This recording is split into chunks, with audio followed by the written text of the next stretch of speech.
I am so happy with how this looks for the Rangers. We have a pitcher, Jack Leiter, and he is a dude. And while I do think his hitting is worse than Derek Jeter, it's not that far off.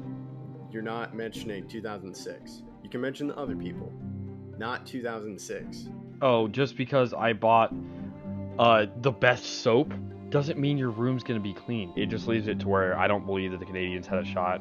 I really don't like the Clippers just kind of sending it in when they're like, Hi, this is Kelly Forbes with the Dallas Stars, and you're listening to Outsiders Opinions with Kevin and Austin. What's up, y'all? Welcome to our USFL slash XFL opinions of the week. But this could be changing with the merger and the man that I sent this information to, Austin.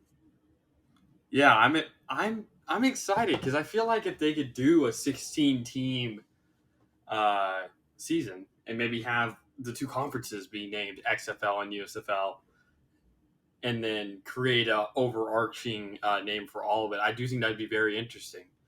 I didn't even think that, but that'd be fun. So, what were you gonna add? What really do you want to talk about? Do you agree with the move?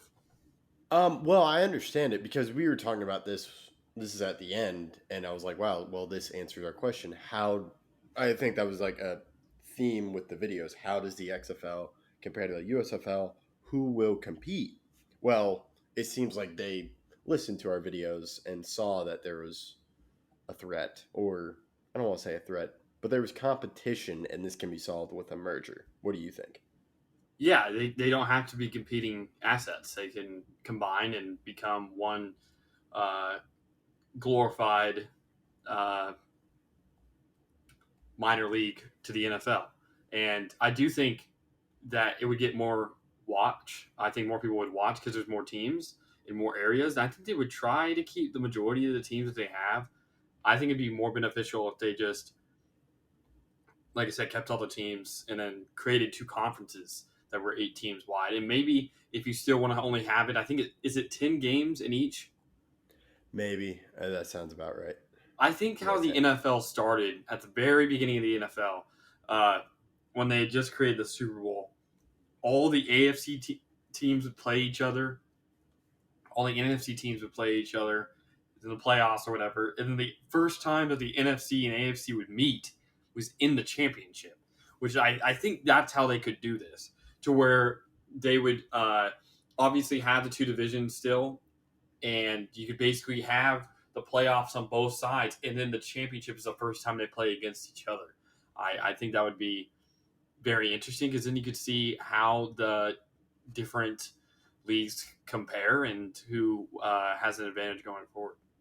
Yeah, I like that idea. And the thing that sticks out to me is they both offer something. The USFL compared to the XFL has more duration, or it lasted, or it was already an existing thing. Then the XFL came along, and the XFL has connections to the NFL and streaming services for that because I think of those connections, because it seemed like it was a lot more advertised, or a lot more, it was talked about more compared to the USFL, which in its first season didn't really have commercials.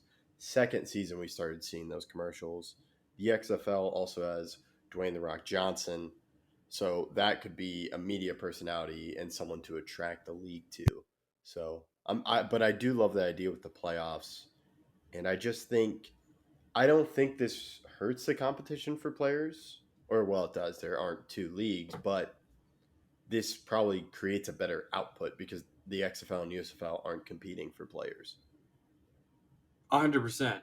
The competition's there. I would be very interested to see how trades work, or how teams go through keeping their players if contracts are now longer, or maybe they could be more fruitful because there's more revenue coming into the league that can be spread around equally to all the teams. I do think this gets more views than the 2 separate ones because they are kind of fighting. Like if I do live in Dallas and there's the Renegades, I wouldn't want to watch the USFL as much because there isn't that representation. But now it goes between both leagues. That representation is more well spread. Yes, and now with the USFL, maybe we see home stadiums because we saw home stadiums in the XFL, Yes, but not in the USFL. The USFL was hubs. that's true. And I agree with you. I think we would start to see it, and maybe, like I said, that would even increase revenue more because now you could actually go to games in the USFL cities. Yeah. So I'm very. What are the next steps for you in what you want to see happen, or just what do you Besides this expect? getting finalized, Yeah. I would like to see how they merge the rules. The rules are a little bit different, so I'd like to see which one prevails over the other, or if there's a combination of, hey, we'll keep this, but you keep that, yada yada yada. Or I'd also be interested to see how they schedule games if it is like I said, or if they do try to restructure all divisions and just the teams that are closest together, and there would just be a West and East conference instead of an XFL and a USFL conference. Yeah. Those are all good things, and I'm hoping it gets finalized. I'm really not sure um, what could happen, um, but maybe this falls out, but I'm pretty sure it's going to merge. And yeah, I think you make some great points, and that's all I got, and I'll let you close it out. Yeah, I don't have anything else to say, but thank you guys for listening. Let us know what you guys think. Is this a good move? Is it not? And what rules should they adopt?